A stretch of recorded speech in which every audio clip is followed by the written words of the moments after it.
नमस्कार, मैं हूं आशीष आनंद। टाइमलाइन न्यूज़ हिंदी में आप सभी का स्वागत है।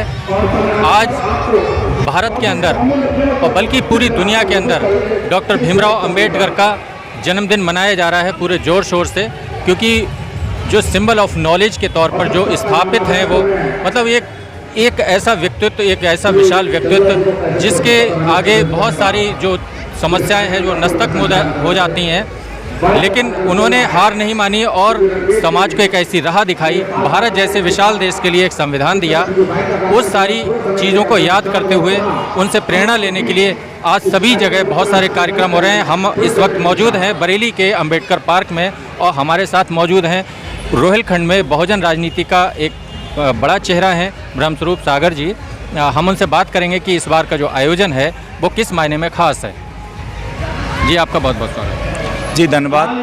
मैं ये बता दूं कि 2 साल कोरोना की वजह से हम लोग ये आयोजन नहीं कर पाए थे। शोभा यात्रा हर वर्ष होती है, पिछले 2 साल से हम लोग नहीं कर पाए थे और इस बार लोगों में और भी ज़्यादा जोश था, क्योंकि लोग इंतजार कर रहे थे कि वो समय आए कि हम बाबा साहब डॉक्टर अंबेडकर को याद करें, उनकी जयंती मनाएं और पूरे हर्षोल्लास के साथ मनाएं। तमाम मोहल्लों से, तमाम क्षेत्रों से आज यहाँ पे झांकियाँ पहुँची हैं।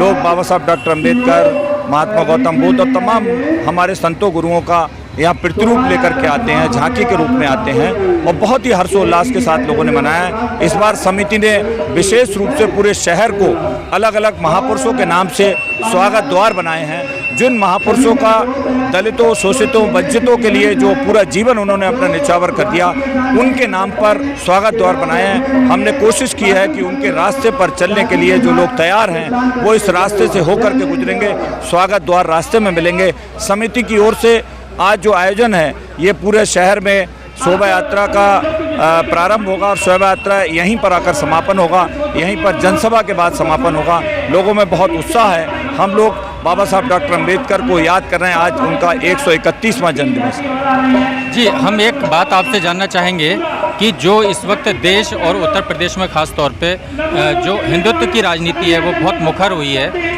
और सत्ता के तौर पर जो है हिंदुत्व की राजनीति बढ़ चढ़ कर बोल रही है, तो ऐसे में जो बाबा साहब के जो विचार थे उन विचारों के साथ में कितना न्याय हो पा रहा है, इसके बारे में आपका क्या मानना है? देखिए, बाबा साहब का जो सपना था वो अभी पूरा नहीं हुआ है। बाबा साहब का अपना सपना था कि भारत में समता मूलक समाज की स्थापना हो और उस पर हमारा पूरा जो आंदोलन है, जो एक तरह से मैं कहूँ कि ये बहुजन आंदोलन है, ये समता मूलक समाज की स्थापना के लिए संघर्षरत है। अभी बाबा साहब डॉक्टर अंबेडकर का सपना पूरा नहीं हुआ है और हम सब लोग इस प्रयास में हैं कि लगातार उनके कारमा को आगे बढ़ाते हुए, ये संघर्ष के रास्ते पर चलते हुए हम लोग जरूर एक दिन आएगा कि भारत में समता मूलक समाज की स्थापना होगी, लोगों को बराबरी का दर्जा मिलेगा, ऊंच नीच की भावना नहीं होगी, लोग अपने अपने अधिकारों के लिए लड़ते नहीं बल्कि अपने अधिकार उन्हें प्राप्त होंगे। ऐसा भारत का सपना बाबा साहब डॉक्टर अंबेडकर ने देखा था और उस सपने को पूरा करने के लिए हम इस आंदोलन में लगे हुए हैं। लगातार ये कारवा बढ़ता जा रहा है। निश्चित तौर पर भारत में बाबा साहब डॉक्टर अंबेडकर के सपने भी पूरे होंगे। ऐसा बहुत सारे लोगों का मानना है कि क्योंकि उत्तर प्रदेश में एक समय पर जो बहुजन राजनीति है उसका एक दबदबा रहा है और आप क्योंकि लंबे समय तक बहुजन राजनीति का यहाँ पर नेतृत्व करता रहे हैं, तो ये कुछ समय से ये माना जा रहा है जैसे इस बार का जो चुनावी रिजल्ट है उसके हिसाब से भी काफ़ी लोग ऐसा कह रहे हैं कि बहुजन राजनीति कमज़ोर हुई है, इस वजह से जो है जो हिंदुत्ववादी ताकतें हैं वो मजबूत हुई हैं। क्या ऐसा है?